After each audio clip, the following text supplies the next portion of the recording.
This is the third attempt because I keep getting interrupted by the blasted phone. Continental Purl stitch, yarn in the left hand, and of course it goes over the right hand needle because it needs to be in front because we're purling. And as we would normally do,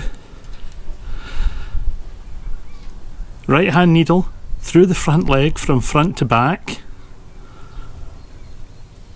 the finger with the yarn on it simply goes down and you hook it through and slide it off. Let it go back up, needle goes in, finger comes down, hook it through, slide it off. Finger goes up, slide it in, finger comes down, hook it through, slide it off. Up, in, down, off. Up, in, down, off. Up, in, down, through and off. Up, in, down, hook it through and off. Up, in, down, hook it through and off. Up, in. He says drop my stitch. Now it's gone up a wee bit too far, so I can just adjust the tension to make that easier to pull down, through and off, up, in, down. Of course my needle slipped out my needle slipped out of that one, so we'll just slip it over to that side and do it again. In, down, through and off. And that's it. That's Continental Purl. It doesn't have to be incredibly difficult, but we will show you it again. Okay, yarns in the left hand, so, and yarns in front, so in, finger comes down, yarn through and off, put it back up, in, bring it down, hook it through and off. Now the method which I use, just because it suits me and it suits the way I like to work, waggling my finger up and down like that, I get cramp in my hand quite easily, so I use a slightly different method. The method I use is called Norwegian purling. So my wool stays on my left hand finger the way it would to knit. I slip my right hand needle under it and I put it through my needle, turn my needle, hook it, flick it through and pull it off. So I go under and in, flick it, pull it through and off. Under and in, hook it, pull it through and off. So I go under and in, pull it through and off.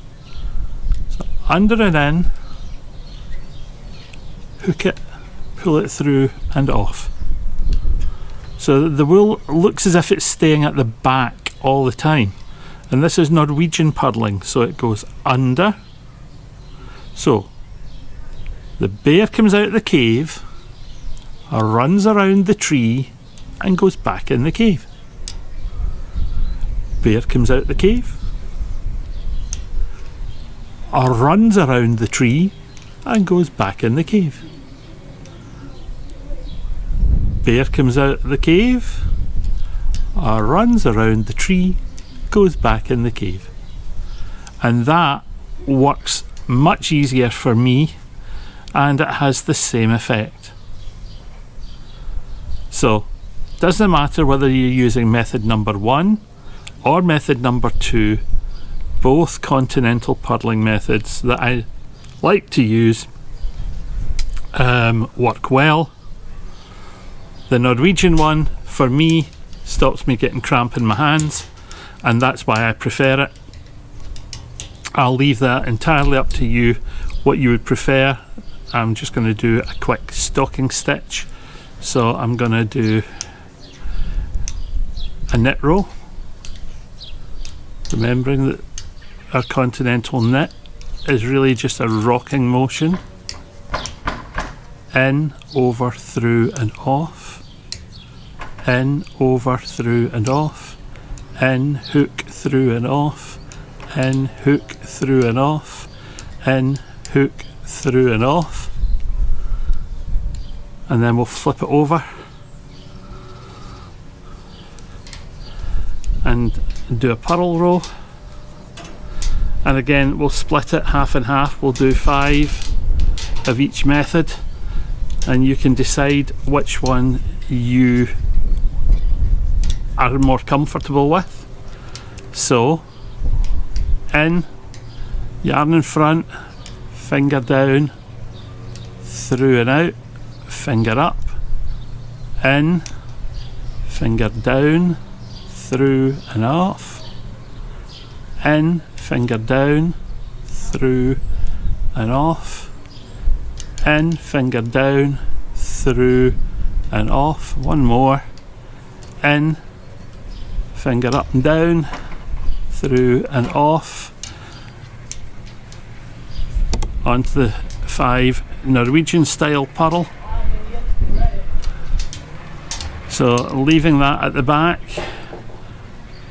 rabbit comes out, bear comes out, runs round the tree, goes back in the cave. Out, round, back in the cave. So out, goes under the yarn, back in the cave. Goes in, front to back, goes under the yarn and pulls the yarn through the stitch. In, goes under the yarn and just pulls the yarn back through the stitch. And those are your 2 continental purling methods, and it leaves you with your stocking stitch, just the same as your ordinary knitting did. So traditional UK and American, continental. Now you'll see that the one difference for me is my tension in continental is a little bit tighter. That's because I don't do it as often. Now, can we work rib that way? The answer is yes, and it's exactly the same process. Okay, so let's start with a knit one. So we've got a knit one, bring the yarn in front, drop the finger, do our purl. When the finger goes up, it goes to the back, and you're ready for your knit one. Yarn in front,